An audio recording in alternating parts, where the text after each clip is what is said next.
Okay, this might take me a little while to explain, so you'll have to bear with me.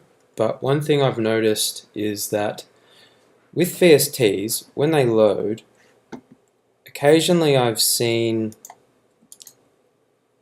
while the device is loading, the VST seems to hit this default value around about here, before the actual values, it seems, in the presets are actually reflected in the GUI. Now, I've got a problem here where if I have a Max4Live device with remotes that are automatically mapped to this, these map using the on-device function, live.thisDevice function.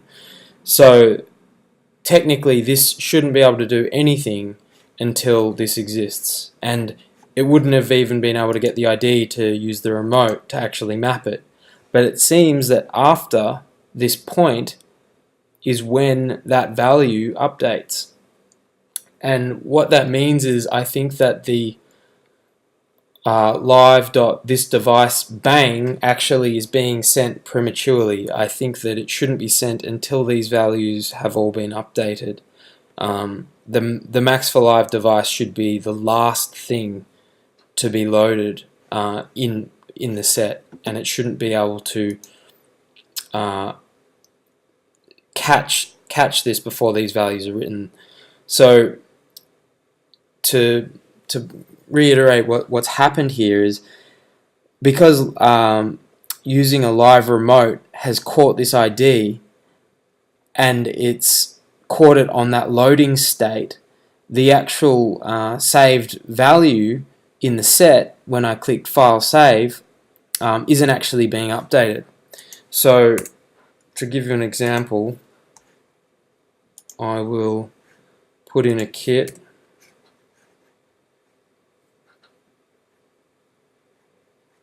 It's going to take a little while. So we'll put in a VST. This is machine. And then we'll put in this device.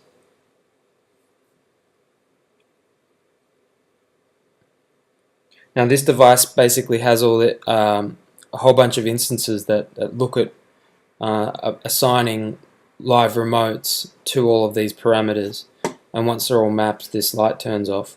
I'm happy to show you inside here. I'm happy to include this file, but essentially it can be replicated just by using a whole bunch of live remote objects mapped to all these IDs.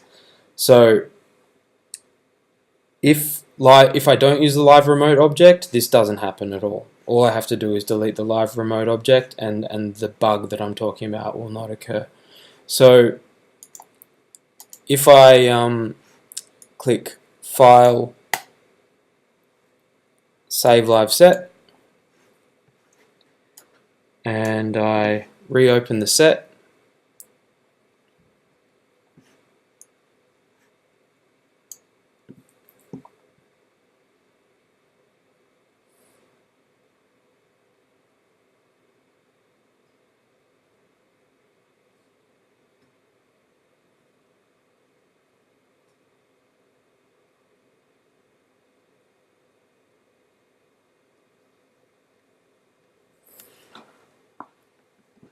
you'll see that initial state. Oh, okay, for some reason it didn't happen there. Oh, it happened to this one. So what was interesting there is you caught those little red dots, which seem to be the initial state of the VST before it updated its parameter values. And I don't think it's a coincidence that this instance of the VST has basically locked off that parameter because of the live remote, and it hasn't been able to update its value. If we want to dive in, I've got 128 instances that are doing this live remote. So, you know, I admit it may not be something that you'd see if you're only using a few remote objects. As you can see, the first this device here seemed to load okay, but this second copy didn't work